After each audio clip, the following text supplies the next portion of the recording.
Hello all and welcome back. This is Crooked Leg here with Operation Barbarossa. This is the turn of the US KMT and it is January 1941. We are now looking at our purchases at the moment.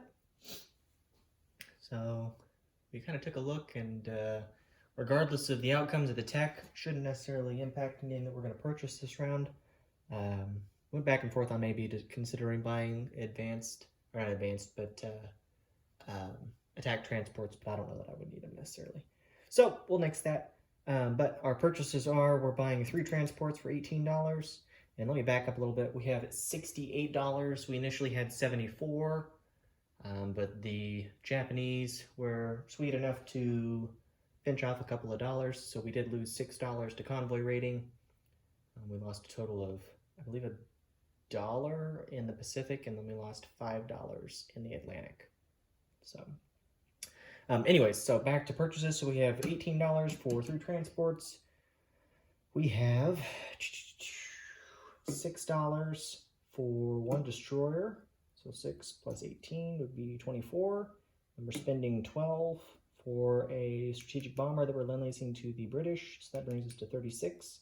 We are going to rush production on an aircraft carrier for 2 stages because we have improved construction finished. So we're going to do the first 2 stages. So that's another 10. So again, 18 plus 6 is 24, 36, 46, and then 46 off of 68. We were left with $22. I believe we have $22 here because we have 2 infantry, which is 3 apiece, so there's 6. Puts us at 52. We have 1 mechanized infantry for $4, which puts us at 56. And then we have 2 medium tanks at $6 a piece, so 12. And that brings us, of course, to $68. So that is our purchase. The KMT only have $1, so they're going to save it. Not that they could spend it anyways. So to end that, now we will kind of take a look here at our tech rolls. So we have a few tech rolls that we're going to do. 6 in total. So the first one we're going to do jet fighters, and we need an 8 or higher. And we got an 11, so that will move up to stage 3. And then we have heavy bombers at 9 or higher. And that's a leaner, but we'll say that it's a 2 because it's pretty close to it. So then we have an attack, or no, excuse me, we have a heavy battleship at an 8 or higher. Yeah, we got an 8. So move that up. Then we're gonna do rockets next at a 9, 5, so that's a miss. We have wartime economy at a 7 or higher. 6, so that is also a miss. And then finally we have attack transports at an 8 and higher. And we got an 11. So we do unlock attack transports. So we'll get that updated on the chart. All right. So next, just kind of take a look at things.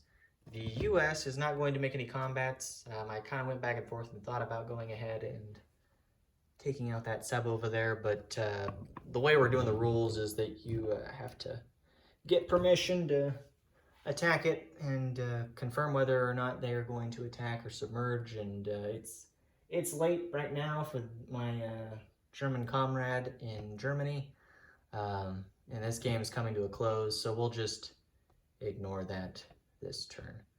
But we do have one small minor assault that we are going to do with KMT. It's the only combat that's going to take place this round.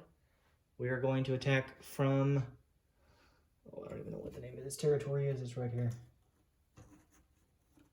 Sichuan into, I believe it's Shantung. Yeah. So we don't have to worry about order of casualties. There's only 1 infantry. And of course, we're going to roll first for our 3 artillery that are attacking into this. So we're attacking with everything that's in that territory into Shantung. So the full bulk of the army. So we'll start with our three first strikes because we have 3 artillery. If we get these, then we don't have to worry about whether any of the units retreat. And we got him. Boy, that was actually a pretty good roll. All right, so RIP to the Japanese infantry in Shantung. So Shantung is KMT controlled. I'll show you that there so you can see that that's been updated.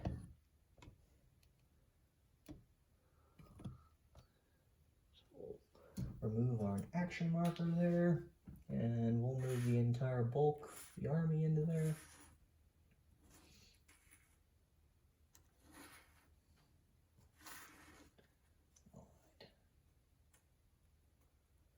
Okay, so that's worth $2. So I believe we now have $2 that we'll collect at the end of this turn. So, woohoo! We've actually got some money for the Chinese for now. Okay, so that is it for combat. So let's go ahead and do non-combat moves for the U.S. on the Pacific side. We have a couple that we're going to do. First, the coastal sub that's over here in Sea Zone 18 is going to move to Sea Zone 26. So pretty simple move there. Next, we are going to move the submarine from Sea Zone 67. It's going to go down to 94 and over to 93. End its movement there. Then we are going to move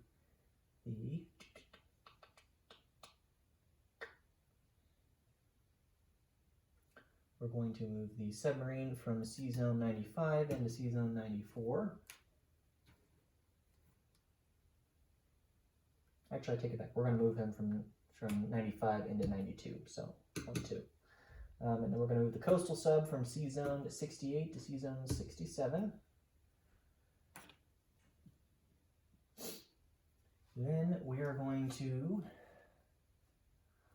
move 1 transport from Sea Zone 64 with 2 mountain infantry, and he is going to use strategic naval movement and move down to Samoa. So from Sea Zone 64, 1, 2, 3, 4, 5. So they're both down here. They're going to drop the infantry in Samoa, which is Sea Zone 137.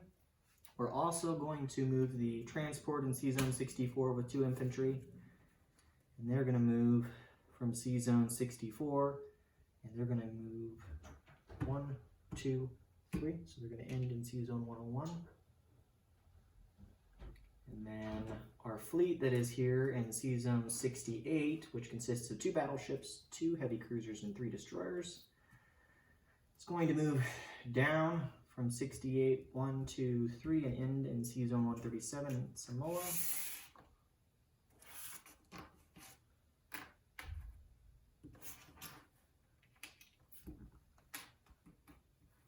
Okay. Take that off.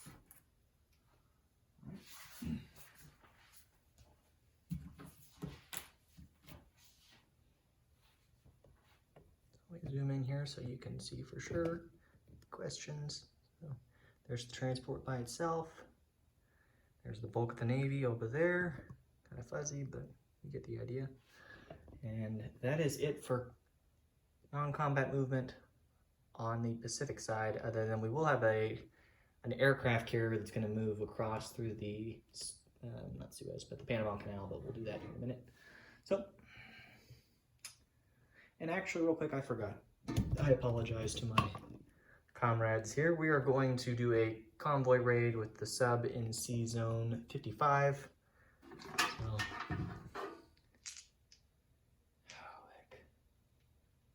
I took all the 6-sided die. Okay, well, we'll ignore that because I don't have any of my 6-sided die here with me at the moment. So they're being used for another game. So apologies there. So we'll ignore the convoy raid.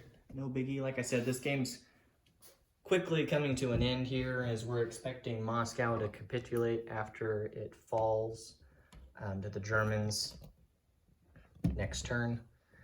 To kind of give you an idea, the Russians have already reset their board. So it's looking pretty grim at that position. So the the agreement was that we would capitulate after Moscow falls. So it's been a good game for the Axis. So anyways, we're going to move these two ships off of escort duty from Sea Zone 21, and they're going to move, because of the port, which doesn't matter actually, but they're going to move up here to Sea Zone 24. So that's a destroyer and a light cruiser. And then we are going to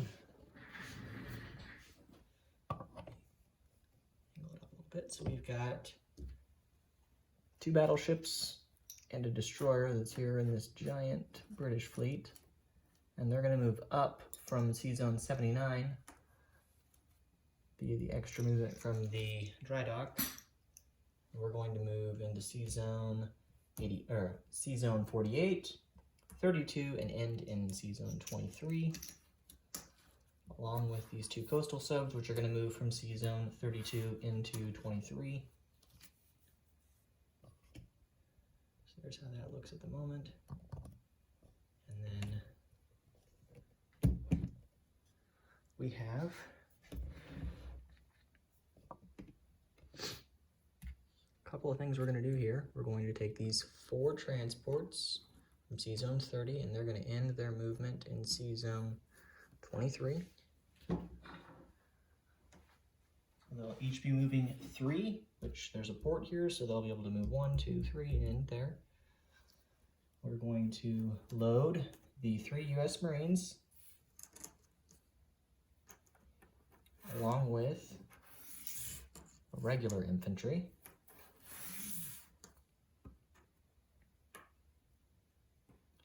And then we're going to take with us 2 medium armor and 2 self-propelled artillery. These transports in there. So we'll do that. And then we're going to also send these 2 heavy cruisers up. They're going to also end in that sea zone there. Okay. And then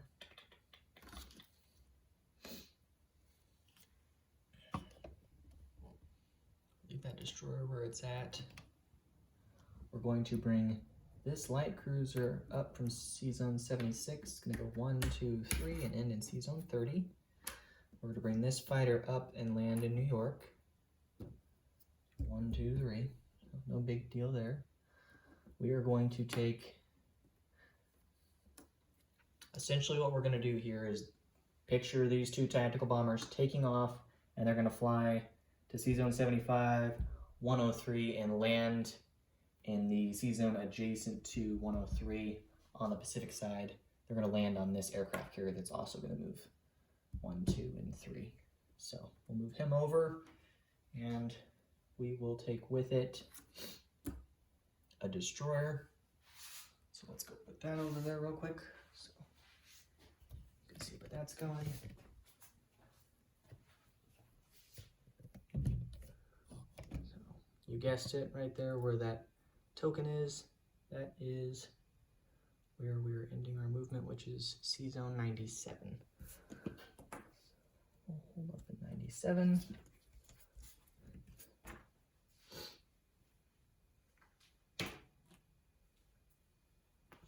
I believe I'm allowed to close the Panama Canal to enemy warships, so it's closed. I don't think that necessarily matters, but it's closed.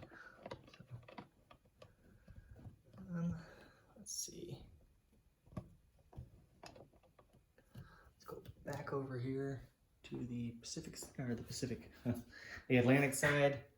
We're just about done over here. The only other thing we're going to do is the medium bomber that's up here is going to move from Sea Zone 79. So actually, I take it back. It's in Gibraltar, so it's going to go 1, 2, 3, 4, 5, and we have actually 5, yeah, 6. So we'll go there. We do have long-range aircraft, so that'll move it to 6 rather than a 5 as usual. So that's it for our non-combat movements, I believe, for the U.S. Kind of bringing things to a close here. The only other thing we're going to do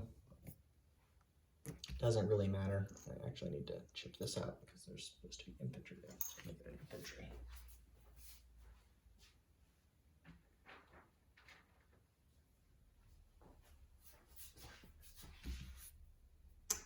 Okay. The only thing we're going to do is we're going to move the light tank into Washington just for security purposes. It doesn't really matter. Nothing's gonna happen on our watch, but we'll move it there just to be on the safe side. I've played a game or two with some of my past comrades, and they've thrown curveballs out of left field. So I don't see anything that's optional to take Washington, but hate to have something like that happen. So anyways, I believe that is it for our non-combat movement. The KMT aren't going to do any non-combat movement because they can't. I believe that ends the turn. So let me go ahead and get my purchases here for you so you can see what we're buying and placing. So we've got our 3 transports along with a destroyer, and then we have all of our ground forces, and then our strategic bomber that we are leasing. So the strategic bomber will be lend-leased to the British, and you guessed it, London. So there are now 2 strategic bombers in London. And then we are going to place our 3 transports in Sea Zone 30, along with a destroyer in Sea Zone 30. And then we are going to place our 2 infantry that we've purchased. Actually, take it back. We've got the 3 that's there in the northeast. We'll put these 2 infantry, they're going to go to San Francisco. So, but we're going to place these 2 medium armor in New York, along with the mechanized infantry. So, and then we'll put our aircraft carrier on stage 2. So there are now 2 U.S. aircraft carriers on stage 2. And then we'll take these 2 infantry and we'll go put them in San Francisco.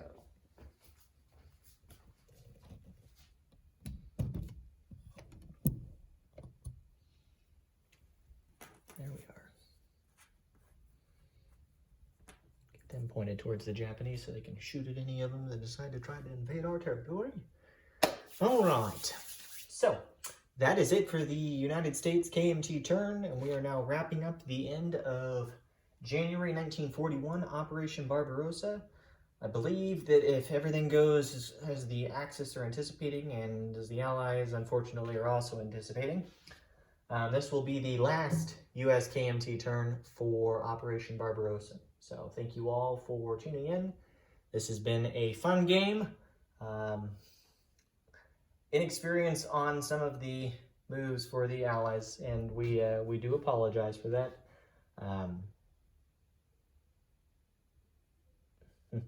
The best I can tell you is that when you play these kind of games, you learn from your mistakes and fine-tune your strategies more or less. But the Allies and the Comintern nevertheless have done what they could, and the Axis have done a very job well done this game. I don't know that I've necessarily seen the Italians do this well in a game before. And then of course the Germans took blitzkrieg or lightning warfare to a holding level by moving into Turkey as quickly as they did, and then of course Transcaucasia, and now they're knocking on the front door of the Russians in January 1941. So it's been an interesting game, to say the least. So I tip my hat to the Axis, and of course to the Comintern and the Allied players for playing as well, and look forward to a rematch in the future. So again, thank you all for tuning in, and please tune in for future videos. This is the first game of many, of course, and we'll be rolling out a new game here shortly. So I do appreciate everyone tuning in, and thank you and good night.